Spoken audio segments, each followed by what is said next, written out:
Welcome to Dairy Delivery by the Dairy Star. On today's episode, we'll speak with royalty as we caught up with the newly crowned Princess K of the Milky Way. We also talk with Dave Thompson about a staple found at the Minnesota State Fair, the Red Barn style all-you-can-drink milk stand. Then, we'll speak with Travis Klinkner in Genoa, Wisconsin. Klinkner and the Bad Axe Watershed Stewards, along with Valley Stewardship Network, hosted Pasture with a Purpose and a farmer panel. We close today's episode in West Allis, Wisconsin, from the Century and Sesquicentennial Program recognition from the Wisconsin State Fair with the Bangard family. The Bangards are the fifth generation to farm their land near Stratford and were honored with over a century of farming. You are listening to Dairy Delivery. All dairy, all the time. And thank you to today's sponsor, DRMS. This episode of Dairy Delivery is brought to you by Herd HQ, your dairy decision platform from DRMS. Built on trusted, standardized DRMS data from either your most recent test day or Dart Sync backup, Herd HQ delivers fast, visual insights that help producers and consultants make more informed decisions with confidence. Whether you're evaluating herd trends, fine-tuning performance, or spotting bottlenecks before they become problems, Herd HQ, together with DRMS and your local DHIA service affiliate, makes it easier to uncover opportunities and act on what matters most. It's accessible anytime, on any device. Herd HQ. See what's happening in your herd. Learn more at drms.org/herdhq/what-is-herdhq or visit the link in the description of today's podcast. I'm Dan Walker. And I'm Michelle Stangler, and we're your reporters with Dairy Star, bringing you the latest in the dairy industry, including hearing from farmers across the Midwest and beyond.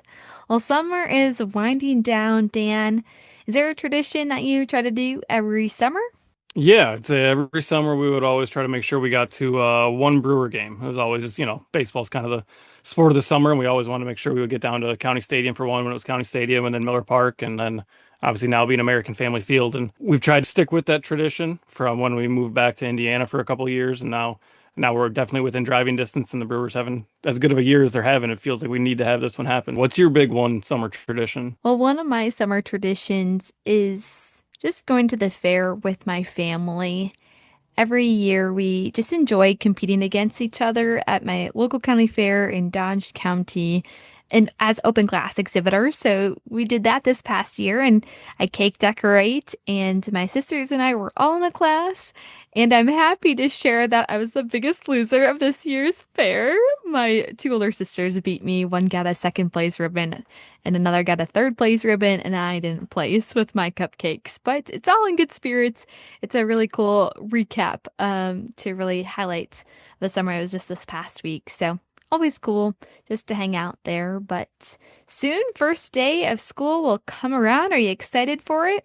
Yeah, I'd say having my son who was in kindergarten last year will be in first grade this year. Having him home for the summer has been an adventure, as I'm sure other parents who can relate to that, of having no kids in the house for a little bit. And as someone who works from home, all of a sudden you just have a 6-year-old who's constantly around, and it's been great to spend as much time with him as we can. But only so much Spider-Man trivia I can answer. So excited to get him into school pretty soon here. So I'd say one thing we always try to do, and have carried on a tradition from when I was in school, is you always got to get that first day of school picture. Is there any first day of school memory you have from when you were going to school? Well, there would be some mornings, especially like just before my dad's birthday, which is in the middle of September. I would make pancakes before I would go to school. And so he was milking cows, and I would kind of deliver them to him. So that was a good memory. But it really makes me remember my time in high school or college, and just a lot of those special memories, whether it was being in a club like Dairy Club at college, or whatever way to get active to kind of associate with cool people in the dairy industry. I'm excited to hear what stories will come out of it. But why don't we get into today's episode? We start off today's episode with royalty. Amy Kylo, our Minnesota reporter, was in attendance at the Princess K of the Milky Way coronation, the day before the Minnesota State Fair officially started. Let's hear who was named this year's Princess K.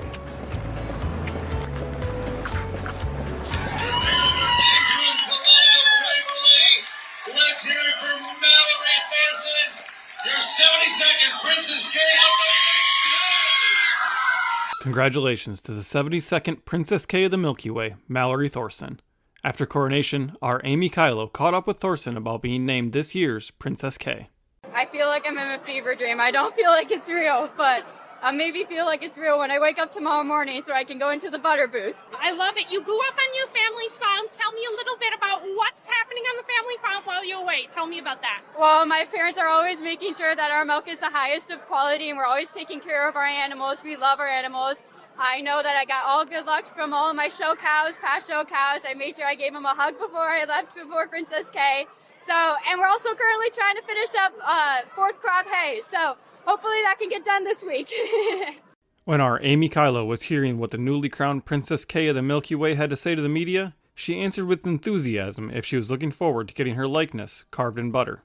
Oh, absolutely. I have come to the fair since I was 3. I have stared into the butter booth just interrogating the girls. I'm sorry for all of you, past Princess K's, because I'm sure my questions were really hard.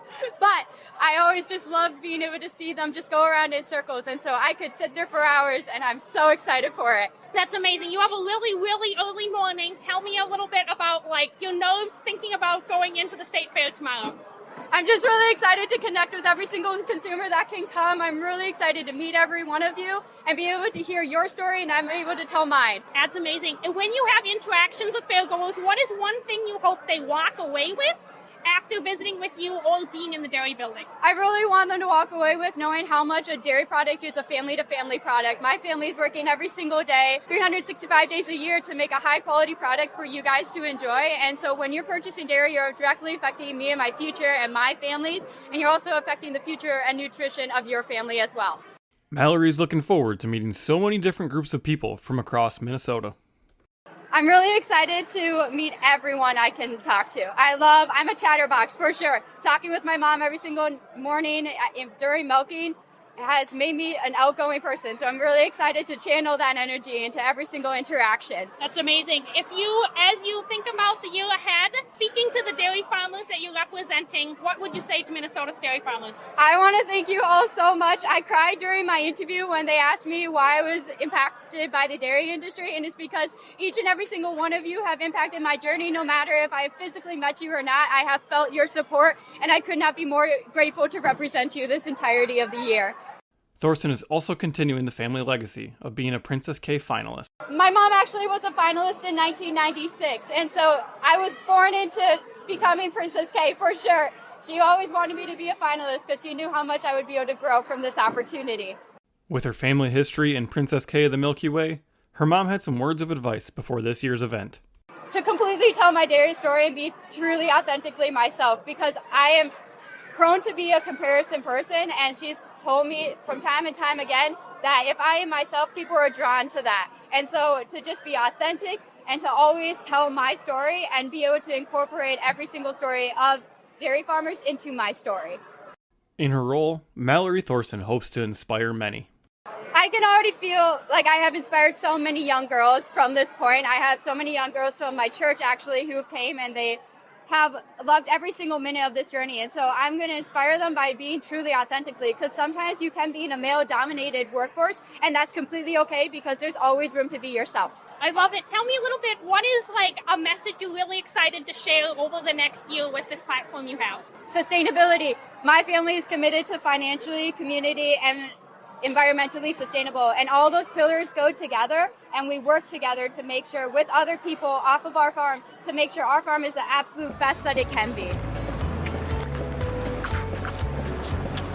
What if your test day data could help reduce antibiotics and guide dry-off decisions? In this real case study example, a 2,100 cow Midwest herd used Herd HQ's Decisive Dry tool to support selective dry cow therapy. In just 1 month, they identified 112 cows that didn't need treatment, cutting antibiotic use by 78% and saving over $2,500 in treatment and labor. That's more than $30,000 projected annually. Talk to DRMS or your local DHIA affiliate to start using Herd HQ and act on what matters most. Read more all about this year's Princess K of the Milky Way on dairystar.com. Now, if you've ever attended the Minnesota State Fair, you might have seen the all-you-can-drink milk stand. This makes me thirsty for some milk. This idea started 70 years ago as a way for farmers to showcase milk, and it's grown into a Minnesota State Fair tradition. Tiffany Klopacki spoke with Dave Thompson, who sat on the board of the American Dairy Association of Minnesota for 20 years, 10 years as president. Let's listen into their conversation as they discuss the history and evolution of the stand. Yeah, so I became a member of the state ADA board 50 years ago. I was like 25 years old at the time. Half of the board members were old enough to be my grandfather, so I don't think any of them are around. And I was on the board from 1975 to 1995. I was state president. For the last 10 years, I was on the board. So I guess I've thought about this. I don't recall if it went from a dime to 25 cents before or after I became a board member. I know it went from 10 to 25, and I know I was on the board when it went from 25 to 50 cents. That was the next increment. And then I remember they decided that 50 cents was really not covering, so they talked about 75. Well, then we just went to $1 basically because didn't want to have everybody handling all the change. Sure. And then it jumped all the way from $1 to $2. Again, I'm not completely sure if that was when I was on the board or after. Like I say, I was on for 20 years, but I've been off for 30, so it's kind of hard to put perspective on the price changes. In my lifetime, I remember that change. And it was at $1 for quite a while, wasn't it? That's kind of what I was hearing. Yeah, it was $1 for a long time. And, I'm sure one of the rationales going all the way from 1 to 2, same thing again, handling all the change. If you do $1.50, and it's kind of like, I remember some of these discussions at the board level. Well, yeah, it's nice to take little increments, but then you're raising it every few years, kind of bite the bullet and, and give it a big bump. 2 to 3, kind of shocked me. So a little of the history and the philosophy, the dairy industry was really the first commodity group by many years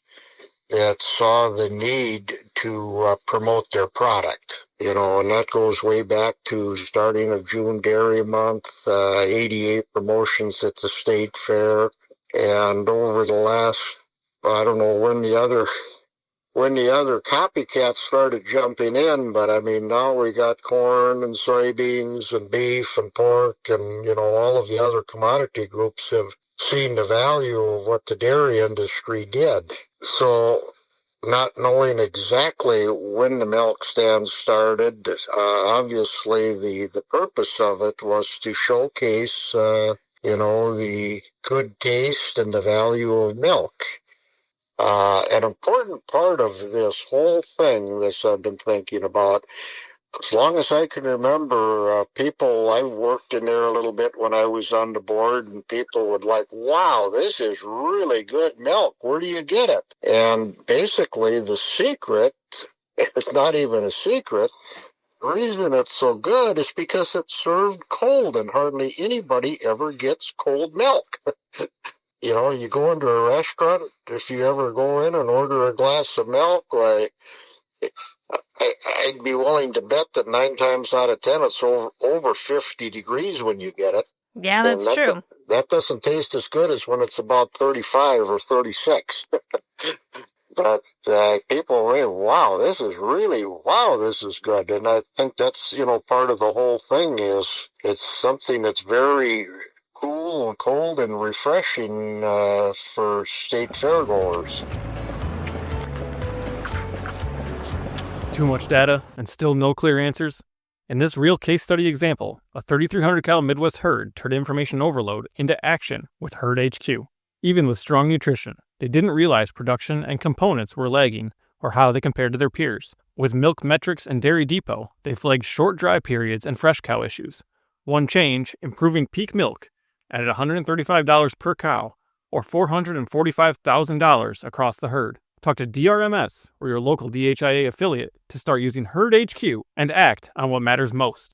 Catch up on the history of the all-you-can-drink milk stand under the headline A Toast to 70 Years on dairystar.com. Next, we head to Genoa, Wisconsin, where I attended an event named Pasture with a Purpose, hosted by the Axe Watershed Stewards, sponsored by Valley Stewardship Network. Travis Klinkner showcased his pasture strategies after purchasing the farm from his father-in-law 10 years ago. Along with fellow dairy farmer Al Selo and beef farmer Kent McClurg, the panel worked in collaboration with other like-minded farmers to help lend ideas to others who are interested in pasturing their herds. Yeah, Pasture with a Purpose is just a fancy title for a pasture walk to draw people in. We were doing this with a partnership with Valley Stewardship Network with Axe Watershed Stewards. We do a lot of work with them. We're a farmer-led producer watershed group. And a lot of people within our watershed are also interested in grazing, and we just wanted to open it up to anybody and everybody that wants to learn. Because when I started out, I didn't just start from nothing. A lot of this came from what I learned from other guys, and what works in some places doesn't work everywhere, and vice versa. And so as a group, we've all got different opinions, and so that's why we also invited Al and Kent to come today to talk about their operations, just how they try to accomplish similar things that I do, but just how different it can be from one farm to the other. Yeah. How long have you been with Axe Watershed? Axe Watershed Stewards, I believe we're on our third, going on fourth year, and I've been with it since its conception. Okay. So, what was the reasoning behind making a watershed group for this area? I was interested in it just to get a group of guys together to share ideas with. Kevin Parr, who's also here today, he also felt the same way, and so it just started with the two of us getting together. He was having an event at his place, and we said, how about the night after that event, we just invite a bunch of neighbors over and see if anybody's interested in doing this. And we had 15 guys show up. Oh, wow. And those same 15 guys have still been coming 3 years later, and we're all way more passionate than we were even then. And we started out being a very passionate group of guys, just really interested in how can we... It wasn't so much about sharing what we know with everybody else as much as what can we do better, but we also are very inviting to anyone else that wants to learn too and be a resource to them. Okay. Like if you want to try something, this didn't work for us. So if you want to avoid some of those shortcomings, in our local topography area, this does and doesn't work. Yeah. And so it's been nice. A lot of us have tried the same thing and had mixed results, but we also did it differently, and so we're learning from each other, and it's just tremendous what we've been able to accomplish. It's always great to have that kind of collaboration, especially amongst your neighbors. I mean, that's what everybody's striving for at some point, right? Right now, the farmers are always looking over the fence to see what the neighbor's doing, and now we're doing it because maybe I want to do it. Definitely. So why is it important to be active in a conservation group like this? Why is it important? That's an easy question for me. It's just something I'm passionate about. Conservation has just been something I've kind of always grown up with. What makes you so passionate about it? You grew up with it? But I grew up with it, but I just look at the greater community that we're in. I've done some recent research and just learning the infiltration rates of this area before we settled it were unbelievable. And we've lost some of that due to the practices that came in the 1930s. And then we've had the birth of the Soil Conservation Service, which is now the NRCS, come out of that and right from Coon Valley, this local area. And we can do a lot more to increase water infiltration. In Vernon County and Monroe County and local areas, a lot of these dams are going to be coming out. And they were only meant to be a temporary fix. Right. They had a life expectancy of 50, 70 years. They're exceeded that.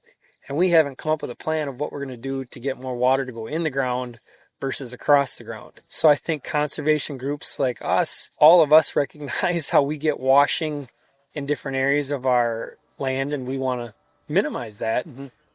But when we do that for ourselves, we're also helping the greater community. You know, if we're sending less of it downstream, then the guy downstream isn't getting his property flooded and everything like that. Right. And so I think from that standpoint, it's a benefit, and it just builds resiliency in my own operation. Mm-hmm. It's cost beneficial for me to keep the water that lands on my farm here in a drought year, to keep the soil that I have here and have fertilized to keep that soil here. So why wouldn't I want to? Yep. So you touched on it a little bit earlier, just during the day. When you bought the farm, you kind of revamped how everything looked. Like you put in the pastures that were close to the barn, and say your father-in-law was supervising, but was able to let you kind of take full reign of it. Like, why was it a big point of emphasis for you to bring in the pasture with them so close to the barn and kind of that converted cropland into pasture? Cows are lazy. I mean, they're no different than I am. And if I want them to perform well, I need to make that as easy as possible. If I want her to give me more milk, but I want you to put on an extra 3 miles today to do it, she's not. So if I want her to give me more milk, I've got to make it easier for her to do that. It's cow comfort. So making it easier for her to get to those feeds. And if you want to start running water lines, well, let's make the water lines shorter rather than longer to accomplish the same thing. So a lot of the changes we made were just to get a return on investment. And I really feel like they have paid off. You know, we've taken some of the best, what would have been cropland, and put it into pasture land, but it's now the best pasture land we got. You know, so we're still maximizing the use out of it and getting the benefits. And that's awesome. With any big project, especially one where you're converting pastures from areas that weren't pasture before, there's always a learning curve. Looking back now, what's one thing you maybe learned that you would have changed when you first started, or something along those lines? Just learning a lot of things, just the simplest things of like what kind of fasteners to use on your fence posts. You know, what you maybe grew up with. There's new technologies and different ways of doing with it. I learned a lot from talking with neighbors like Kevin Parr, who did the same thing. You know, he's like, when you're doing 10 miles of fence, which is what we put in 10 miles of fence in the course of 3 years. And we ripped out every single fence post that was on this farm and every single barbed wire fence that was on here. Everything is high tensile now. So everything's uniform. That's a thing. But yeah, just how to get those things set up. One benefit we learned was our wooden posts. We pounded those in versus augering them in. And that was a recommendation from another guy that made a world of difference in the speed and accuracy of getting posts in. Some of the other things I learned was, putting the water lines in. I learned today there was a better way I could have done it. And, so just little things like that. Yeah, for sure. Find more information about the Pasture Walk and Farmer Panel under the headline Bad Axe Watershed Stewards host Pasture Walk on dairystar.com. We close out today's episode from the Wisconsin State Fair. I had the chance to visit with one of this year's Century Farm recipients who received their award with 125 years of farming after realizing this opportunity last year from a local radio station. I spoke with Rick Bangart to highlight some of the history and what he has seen over the years from dairy farming. So what motivated you to look into applying? We knew we were coming up on 125 years this year, and with Wood County, my wife is a chaperone for the Wood County Dairy Group, and I had heard on the radio last year, the year before, about the Century Farm Award, and I asked her, I says, check it out and see what you can find out. And she couldn't find anything that day, but after a few phone calls, we got some information. Now tell me about some of the early beginnings of the farm. 125 years, that's quite a bit. My great-great-grandparents bought the farm in 1900. I think they had homesteaded it. They built the barn in a small house. When they had passed away, my great-grandparents had taken it over. They actually had the farm across the road from us also. And then my grandparents bought it in 41, I believe, and my parents bought it in 72. And we had started LLC with my parents in 2006 and then fully bought them out in 2011. Wow. Has it always been a dairy farm? Yes. So do you know some of that early beginnings on the animal side? I think they might have started with 20 or 30 cows back in the early or 1900s, and it's always just kind of grown and expanded over the years. What are some of the ways that you've improved your farm? Of course, robots may not have existed 125 years ago. No, they weren't even much of a thought 20 years ago, and then we started looking into it about 11, 12 years ago and decided it might be the way to go because our kids were starting to grow up and they were involved in different activities and with the cost of building. So we decided to jump into it in 2016. And with some improvements and stuff through that and all the other automation that came with it, it's made life pretty good. What stories or pictures have you seen when your parents and maybe grandparents have farmed, maybe a little bit in a different way? My parents had some photographs from the 60s and 70s when I was around. Just the way things looked, I mean, things were similar, but things were a lot simpler back then. And now, as you look at the farm, what does that look like today? What's your role? How do your kids maybe help? Me and my wife being the owners and our kids kind of help out. We've got a son that wants to farm after us. So they're all taking their role. They're interested in registered cattle, showing at the fair and stuff like that. I think that's what keeps them interested in dairy farming. They help out with chores, robot chores, anything that needs to be done, field work. They get involved. Were they able to show here at the Wisconsin State Fair? Yes. Our son is the last one. They were just down here last week. Came home Sunday, so we turned around today to come back down. Let's get into the first. What does it mean that you kind of helped inspire your kids to farm, that to continue the farm legacy? Well, when they were younger, got them involved in 4-H and FFA, and they met a lot of close friends that way, and they just have the passion to show cattle, hang out at the fair with their friends. They kind of live for it. Now, let's talk about today. What did you have to do in order to get here at, 9, 10? Well, we started at 2:30 this morning. We did our robot chores up. Fortunately, my parents are home. My dad is mixing feed this morning to feed the cows, so we didn't have to worry about getting that done. But all the other stuff we were done and on the road by 4:45. What time do you typically start? What does that look like? Usually about 4:45. Okay, wow. So did you start a little bit earlier than last night too, or how many? No, we didn't. So it's kind of a change for him this morning. As you look at farming, what are some things that you really enjoy about the whole day-to-day? Just being my own boss, being in the outdoors, not having to deal with a lot of people on a day-to-day basis, seeing what I accomplish from day to day, and just being with my family. Now, it does take a lot to, be in the family name for 125 years. Talk to me maybe about some of the challenges that you've had to encounter or some of the daily mental things that really might challenge you. There's always challenges from day to day. Things break down continuously. You got sick cows, and there's always problems, and you just got to deal with them, make the best of it, and hopefully the outcome is good.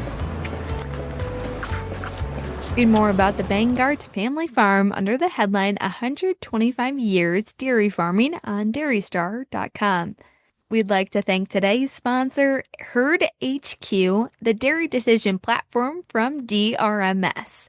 Herd HQ has all the tools you need to optimize your herd's performance, and it's accessible anytime on any device. Learn more at drms.org/herdhq/what-is-herdhq, and that link will be in the description of today's podcast.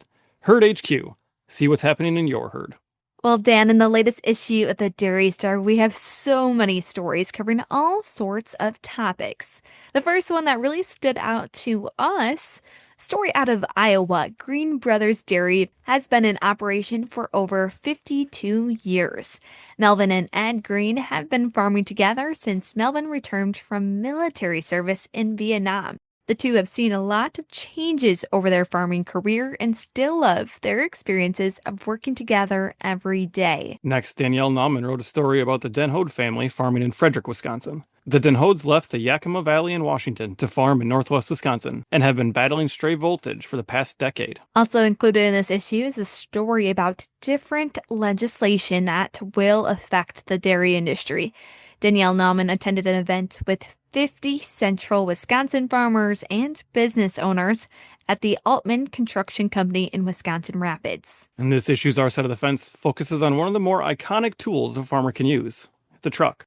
We spoke with farmers from around our readership area who have had trucks that have helped them out on the farm for over a decade, and how their truck has played a huge role in farm productivity. Find more stories in next week's Dairy Star newspaper. Then come back to the Dairy Delivery on Spotify, Apple Podcasts, or wherever you listen to podcasts to hear more of those stories. Rate and subscribe, and if you or someone you know is interested in being featured on the Dairy Star or on Dairy Delivery, reach out at dairydelivery@dairystar.com so we can continue sharing all dairy all the time.